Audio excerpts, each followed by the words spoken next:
21वीं सदी में किसी भी राष्ट्र की प्रगति उसकी वैज्ञानिक अनुसंधान और नवाचार से आंका जाता है।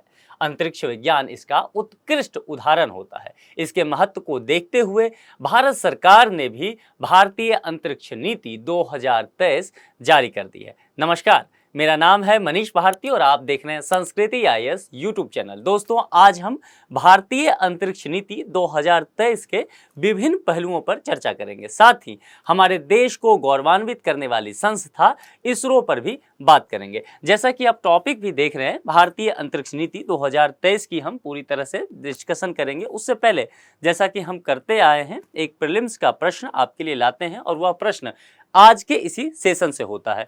तो यह प्रीलिम्स का प्रश्न है। इससे क्या होगा कि एक तो टॉपिक की समझ बढ़ेगी, दूसरा प्रीलिम्स एग्जामिनेशन में क्वेश्चन को कैसे फेस करना है, क्या अप्रोच डेवलप करना है, वह भी होगा। देखिए प्रश्न, देखिए भारतीय अंतरिक्ष नीति 2023 के संदर्भ में कुछ कथन दिया गया है, उस कथन पे आपको विचार करना है और फिर जैसा कि हम करते आए हैं कि क्या सही है, सबसे पहले कमांड देख लीजिए। 3 स्टेटमेंट दिए गए हैं। नई अंतरिक्ष नीति के अनुसार इसरो अंतरिक्ष क्षेत्र के लिए कोई परिचालन और उत्पादन कार्य नहीं करेगा। इस नीति द्वारा इसरो के मिशनों के परिचालन भाग को न्यू स्पेस इंडिया लिमिटेड यानी कि NSIL में स्थानांतरित कर दिया गया है। तीसरा स्टेटमेंट कहता है, यह निजी क्षेत्र को एंड टू एंड अंतरिक्ष गतिविधियों में भाग लेने की अनुमति देता है। कौन? ये जो भारतीय अंतरिक्ष नीति 2023 है वह, जिसमें उपग्रह, रॉकेट और लॉन्च वाहन, डेटा संग्रह और प्रसार शामिल है। ये देखना है कि 3 में से कौन सा स्टेटमेंट सही है। 4 विकल्प दिए गए हैं, उसके आधार पर विकल्पों का चयन करके कमेंट बॉक्स में आपको जवाब देना है। ये इस प्रश्न का जो जवाब है वह इसी पूरे लेक्चर में है, तो अगर आप इस पूरे लेक्चर को ध्यान से सुनेंगे तो जवाब आपको मिल जाएगा। यदि आप पहले से ही जानते हैं, थोड़ी बहुत समझ आपको है इस बारे में, तो आप कमेंट सेक्शन में तब तक इसका जवाब भी दीजिए। चलिए अब सबसे पहले देखते हैं कि यह मुद्दा सुर्खियों में क्यों है। जैसा कि मैंने कहा कि केंद्र सरकार ने अभी हाल ही में भारतीय अंतरिक्ष नीति 2023 को मंजूरी दे दी है। यह अंतरिक्ष अनुसंधान के लिए काफी समय से प्रासंगिक माना जा रहा था और फाइनली केंद्र सरकार ने इस पर एक अच्छा निर्णय लिया है। अगर न्यूज़पेपर की कटिंग को देखें तो जैसा कि आप देखेंगे, cabinet gives note to Indian space policy 2023। यहाँ देखिए, union government approves Indian space policy 2023 to enhance, यहाँ समझना है, to enhance role of department of space, boost ISRO's activity. यानी कि जो रोल इसका है डिपार्टमेंट ऑफ स्पेस का, इसके रोल को बढ़ाना है और यहाँ जो इसरो की एक्टिविटी है इसकी उत्पादकता को भी बढ़ा देना है। इसरो की उत्पादकता को क्या क्या इसमें महत्वपूर्ण बिंदु शामिल किए गए हैं, जिस वजह से ऐसी उम्मीद की जा रही है कि भारतीय अंतरिक्ष नीति 2023 एक जो है मील का पत्थर साबित होगा भारत के स्पेस के क्षेत्र में। जरा देखिए तो भारतीय अंतरिक्ष नीति 2023 का उद्देश्य कुछ रखा गया है। उद्देश्य क्या क्या है? इसमें कहा गया है कि अंतरिक्ष विभाग की भूमिका को बढ़ाना है, यानी कि इसके भूमिका को बढ़ा करके अब रिसर्च तक और शैक्षणिक गतिविधियों में भी जोड़ना रखा गया है। इसरो मिशन की गतिविधि को बढ़ावा देना है। इसरो अभी तक जितना भी काम कर रही है उस काम को और भी गति देना है। अनुसंधान, शिक्षा, स्टार्टअप और उद्योग के माध्यम से भागीदारी को भी प्रोत्साहन करना एक लक्ष्य, एक उद्देश्य रखा गया है। इस नीति के तहत कुछ मुख्य विशेषताएं हैं, जरा उन्हें देखते हैं। पहली विशेषता क्या कहती है? देखिए, भूमिकाओं और जिम्मेदारियों को रेखांकित करना है। यानी कि जो विभिन्न संगठन हैं, इसरो हैं, इसरो के अलावा और जो इस क्षेत्र में काम करने वाले संगठन हैं, निजी क्षेत्र हैं, इन सभी के भूमिकाओं को और जिम्मेदारियों का बंटवारा कर दिया गया है ताकि कार्यों को सही से संपादित किया जा सके। भारतीय अंतरिक्ष नीति 2023 अंतरिक्ष क्षेत्र में विभिन्न संगठनों की भूमिकाओं और जिम्मेदारियों को रेखांकित करता है। कौन कौन से संगठन होंगे उसे समझिए। जैसा कि इसरो है, न्यू स्पेस इंडिया लिमिटेड और निजी क्षेत्र की जो भी संस्थाएं हैं और वह अंतरिक्ष के क्षेत्र में रिसर्च करना चाहती है, काम करना चाहती है, नवाचार करना चाहती है, उन सभी संगठनों की पृथक जिम्मेदारियां तय कर दी गई है, भूमिका बता दी गई है। देखिए, न्यू स्पेस इंडिया लिमिटेड द्वारा अंतरिक्ष क्षेत्र से संबंधित रणनीतिक गतिविधियों को अंजाम दिया जाएगा जो मार्ग संचालित मोड में मांग संचालित मोड में कार्य करेगा। यहाँ आपको देखना है ये जो न्यू स्पेस इंडिया लिमिटेड है यह काफी चर्चा में रहने वाला है। तो इस टॉपिक को अच्छे से समझ लीजिए और तैयार कर लीजिए, प्रीलिम्स एग्जामिनेशन के पॉइंट ऑफ व्यू से काफी महत्वपूर्ण होने वाला है ये। तो न्यू स्पेस इंडिया लिमिटेड जो है इसके क्या करेगा, अंतरिक्ष क्षेत्र से संबंधित जो रणनीतिक गतिविधि है इस पर यह काम करेगा और मांग संचालित मोड पर यह काम करेगा। इसकी पूरी पद्धति इस पर चलेगी। इसरो अंतरिक्ष क्षेत्र के लिए कोई परिचालन और उत्पादन कार्य अब नहीं करेगा। ध्यान देने की बात है, यह अपने आप में बहुत महत्वपूर्ण पॉइंट है। अभी तक इसरो ही परिचालन का काम भी या रणनीतिक गतिविधियां भी किया करती थी, लेकिन इसरो को नई जिम्मेदारी दी गई है और इसरो से यह उम्मीद किया गया है कि वह रिसर्च के क्षेत्र पे पूरा ध्यान लगाए, नवाचार करे और जो रणनीतिक गतिविधि का काम दिया गया है वह न्यू स्पेस इंडिया को दे दिया गया है। ठीक है, तो इसरो परिचालन का और उत्पादन का कार्य नहीं करेगा और अपनी पूरी एनर्जी को न्यू टेक्नोलॉजी है, जो रिसर्च है, इस पर पूरा जो डेवलपमेंट किया जा सकता है, अनुसंधान, इस पर पूरी तरह से इसरो फोकस करेगा। इसरो के मिशनों को के परिचालन भाग को न्यू स्पेस इंडिया लिमिटेड में स्थानांतरित कर दिया जाएगा, जो अंतरिक्ष विभाग के तहत एक सार्वजनिक क्षेत्र का उपक्रम है। इसको ध्यान में रखना है, चूंकि इसरो की कुछ जिम्मेदारियां कम कर दी गई है, या यूं कहे कि इसरो को किसी खास क्षेत्र पे फोकस करने के लिए उसके पास जो बहुत सारे काम थे तो कुछ जिम्मेदारियां लेकर के दूसरे एजेंसी को दे दी गई है ताकि इसरो अच्छे से काम कर पाए। भूमिकाओं में स्पष्टता स्थापित घटकों के कुशल कामकाज में मदद करेगी, जिसकी हम चर्चा कर चुके हैं। मल्टी स्टेक होल्डर भागीदारी की बात की जा रही है इस नई नीति में जो अभी जारी किया गया है।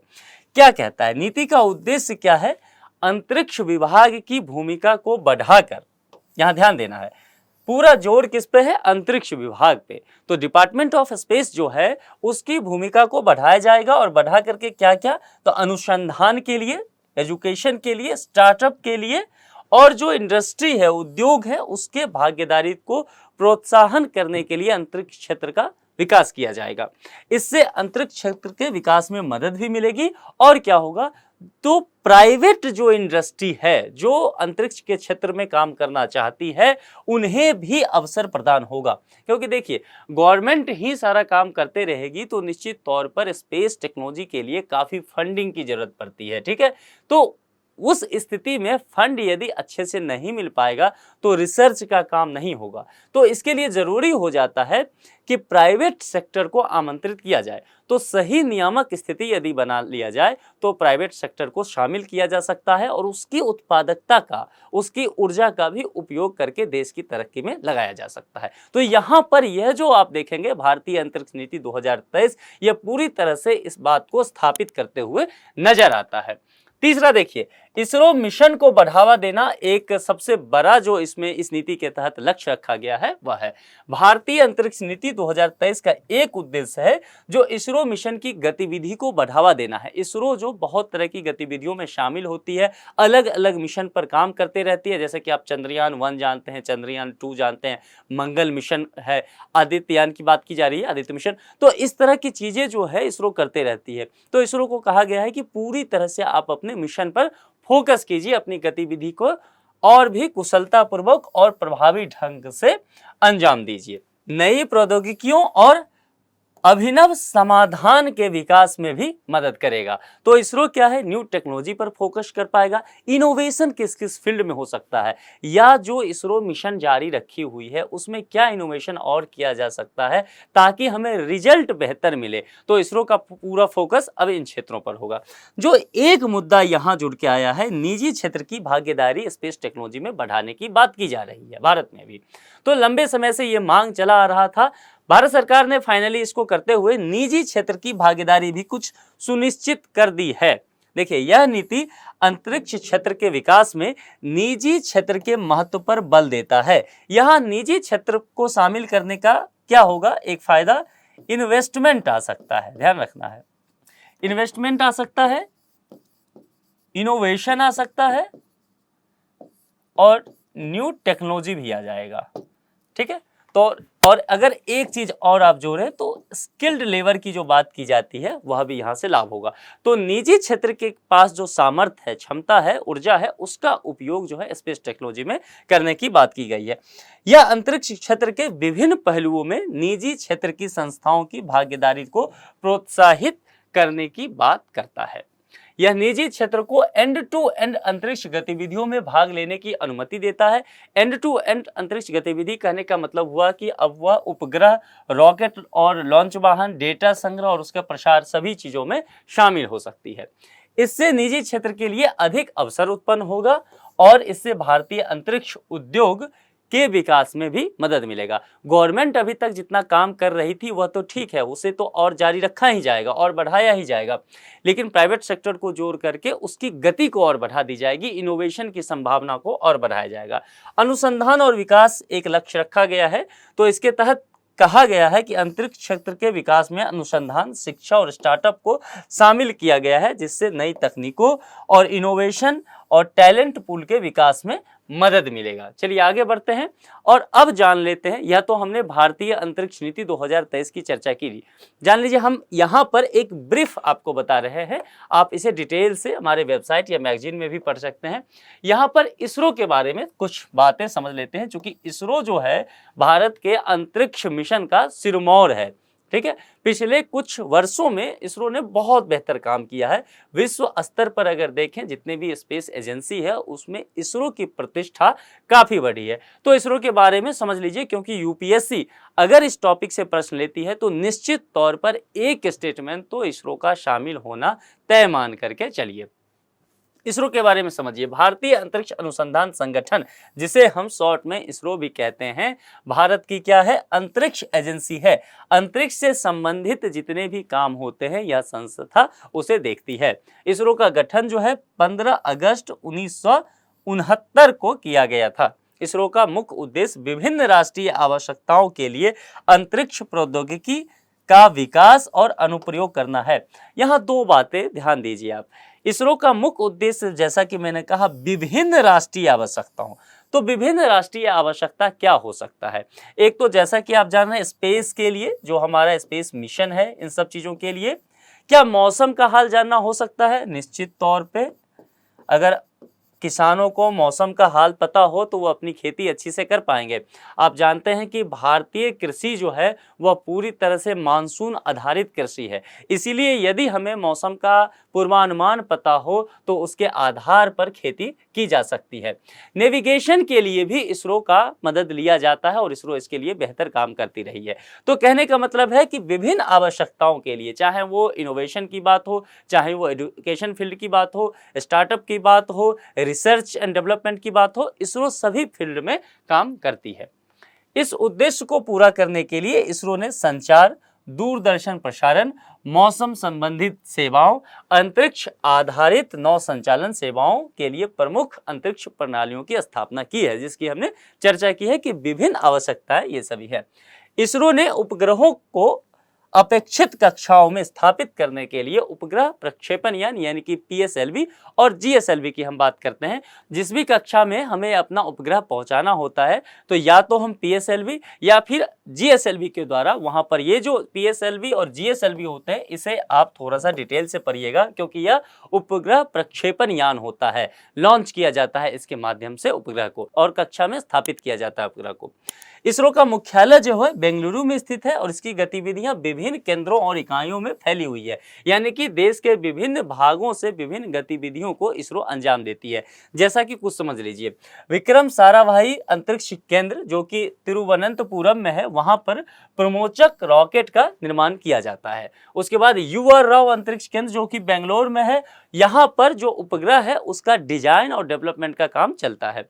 यहाँ पर सतीश धवन अंतरिक्ष केंद्र लगातार आप चर्चा में सुनते ही रहते होंगे, श्री हरिकोटा में स्थित है। यहाँ पर उपग्रहों एवं प्रमोचक रॉकेटों का समेकन और प्रमोचन किया जाता है, लॉन्च किया जाता है यहाँ से सैटेलाइट वगैरह।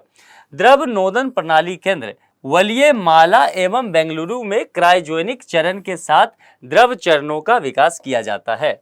तो यहाँ पर इसरो अलग अलग जो क्षेत्र है उसके अलग अलग केंद्र है, वहां पर अलग अलग कार्यों को अंजाम देती है। अंतरिक्ष उपयोग केंद्र जो कि अहमदाबाद में स्थित है, यहाँ पर संचार एवं सुदूर संवेदन उपग्रहों के संवेदकों तथा अंतरिक्ष प्रौद्योगिकी के अनुप्रयोग से संबंधित जो पहलू होते हैं, मुद्दे होते हैं, रिसर्च का काम होता है, वो यहाँ पर इसरो करती है। उसके बाद राष्ट्रीय सुदूर संवेदन केंद्र हैदराबाद में सुदूर संवेदन आंकड़ों का अभिग्रहण करती है और उसका एनालिसिस और फिर उसको जारी करने का काम भी इसरो के द्वारा किया जाता है। तो इसरो को यहाँ इसरो के बारे में हमने कुछ देख लिया। अब समझ लीजिए कि इसरो ने अभी तक किन बड़े बड़े मिशनों को अंजाम दिया है। वर्ष 1980 में SLV-3 का सफल परीक्षण किया गया था। उसके बाद 1994 में ध्रुवीय उपग्रह प्रक्षेपण यान यानी कि PSLV का सफल प्रक्षेपण किया गया था और 2008 में चंद्रयान 1, आप जानते हैं कि चंद्रयान 1 काफी एक सफल मिशन हमारा रहा और उसके बाद 2014 में तो मंगलयान ने और भी कमाल कर दिया। बहुत कम लागत में मंगलयान जो है हमारा सफल एक मिशन रहा था। 2017 में GSLV-3 का सफल परीक्षण किया गया था और यह भी एक हिस्टोरिकल मूवमेंट इसरो के द्वारा रहा। 2018 में नेविगेशन उपग्रह IRNSS लॉन्च किया गया, इसे नाविक भी कहते हैं। आप इसके बारे में डिटेल से जरूर पढ़िए क्योंकि यह इंपॉर्टेंट रहा है। वर्ष 2019 में चंद्रयान 2 को भी लॉन्च किया गया, जिसकी सफलता उतनी नहीं हुई जितना हमने अपेक्षा किया था, इसरो ने किया था। तो मैंने शॉर्ट से इन सभी मिशन के बारे में बता दिया है। आपसे अपेक्षा की जाएगी कि आप इसके बारे में थोड़ी बहुत जानकारी लेकर के एग्जाम हॉल में जाए। इसरो भविष्य में किस मिशन को अंजाम देने वाली है? आदित्य L1 बहुत ही जो है हमारा बहुप्रतीक्षित मिशन इसरो का यह है। गगनयान की बात की जा रही है और चंद्रयान 2 के बाद अब हम चंद्रयान 3 की तरफ कदम बढ़ा चुके हैं। वर्ष 2030 तक अंतरिक्ष में भारत का अंतरिक्ष स्टेशन लगाने की बात भी की जाती रही है इसरो के द्वारा और इसरो लगातार इन चीज़ों पर काम कर रही है। तो यह तो रहा इसरो और जो भारत का जो अभी नया अंतरिक्ष नीति 2023 आया है उस पर पूरा डिबेट। अब हम चलते हैं उस प्रश्न की ओर जिसका हमने वीडियो से पहले ही जिक्र किया था आपसे। अब आप इसका जवाब ढूंढिए।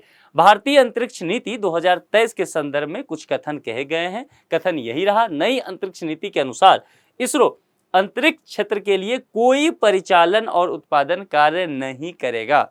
क्या सही है? हमने बात किया है इस पर।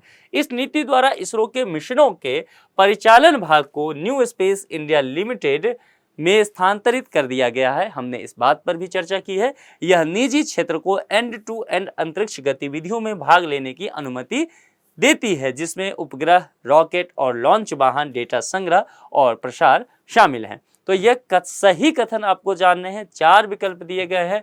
जो भी आपको सही कथन लगे आप उसको कमेंट बॉक्स में लिखिए। इस वीडियो से संबंधित और भी कुछ बातें आपको कहनी है तो जरूर कमेंट बॉक्स में बताइए और आपको किसी और टॉपिक पे यदि जानकारी चाहिए तो कमेंट बॉक्स में आपका स्वागत है। इस वीडियो में इतना ही रखते हैं, फिर मिलते हैं जल्दी ही। अपना ख्याल रखिए। Thank you.